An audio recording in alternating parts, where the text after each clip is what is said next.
We're going to tackle the blue cheese dressing first so the flavors can come together over the next hour while we prepare our wings. So for the dressing, we're going to need a cup of mayonnaise, a cup of sour cream, 2/3 of a cup of buttermilk, a teaspoon of Worcestershire, and a half teaspoon each of sugar, dry mustard, garlic powder, pepper, and salt. We'll be using 4 ounces of blue cheese here. I'm using Roquefort, which is a pretty aggressive blue cheese, the flavor profile. The cheese of kings and popes, according to the French.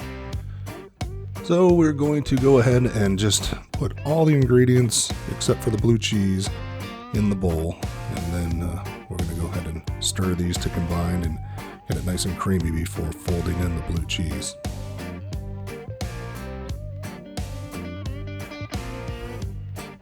I should have started with a whisk, would have made it easier. But we're going to revisit that spatula here right now so we can fold in the blue cheese. And if there are some really large lumps, go ahead and just use the back of that spatula to get those into a more manageable size. So pour the blue cheese into a container, clean up your mess, and set it aside in the fridge for the next hour.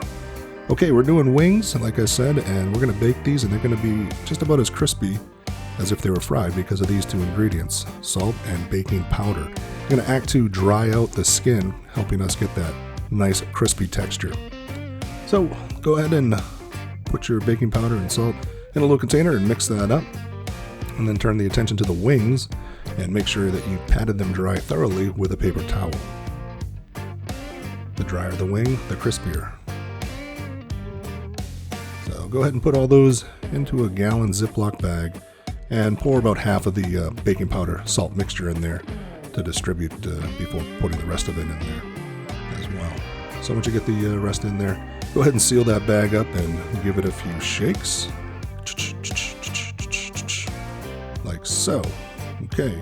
Foil-lined baking sheet, that's going to be your friend when it comes to cleanup. And as far as the rack goes, you might want to spray that with some non-stick spray or wipe it down with some oil. So in the oven they go on the lower third rack. I said lower third. And we're going to set that oven temp at 250 degrees. And we're going to let them go for 30 minutes.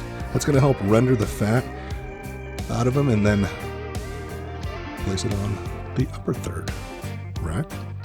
We're going to crank that heat up to 425 for 45 to 50 minutes. And we're going to rotate that pan from front to back halfway through, like so. So that will give us enough time to tackle our buffalo sauce, which consists of 2/3 of a cup of Frank's Red Hot, 1 1/4 tablespoons of vinegar, 1/4 teaspoon of Worcestershire, some Tabasco.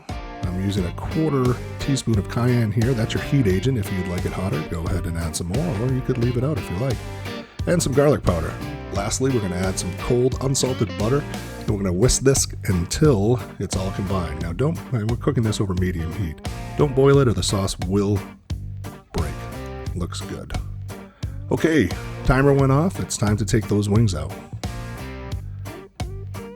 This overhead shot doesn't really do it justice, but this next one will. I think you can see that they look like they were fried. They're really crispy and they're very tender on the inside. So let's go ahead and dress these bad boys with our buffalo sauce. Ladle a little bit into a bowl and be careful not to dump all the wings in and splattering buffalo sauce everywhere. A little pro tip for those of you that are actually listening and not watching this on mute. After you put the wings or toss the wings in the bowl the first time, you can put them back on the rack and into the oven for about 5-10 minutes. That'll dry out the sauce and leaving you with like a buffalo sauce primer. And then go ahead and re-sauce them a second time and just kind of build some flavor. So there you have it. There are the buffalo wings. Beautiful, delicious, tender. I hope you enjoyed this. I hope you get out there and make them. Leave me a comment. Let me know what you think, how they turned out for you.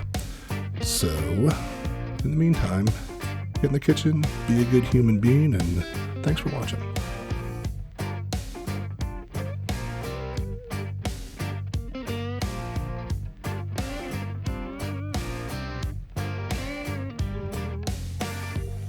Hey Chris, thanks for the blue cheese. Truly some of the best blue cheese that Ollie and I have ever had. Doesn't need to go on much but a spoon.